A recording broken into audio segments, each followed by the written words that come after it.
Ստանձնելով Հայաստանի Հանրապետության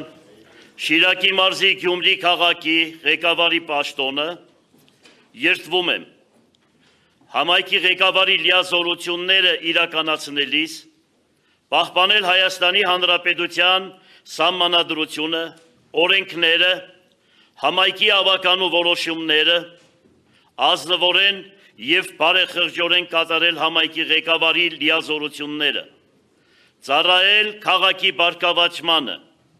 գործել ի բարօրություն նրա բնակիչների, պարտավորվում եմ պաշտպանել քաղաքի իրավունքները, օրինական շահերը և սեփականությունը, ուժերիս անմնացորդ նվիրումով սատարել ժողովրդի հավատին, նպաստել նրա նյութական և հոգևոր վերելքին։ Շնորհակալություն։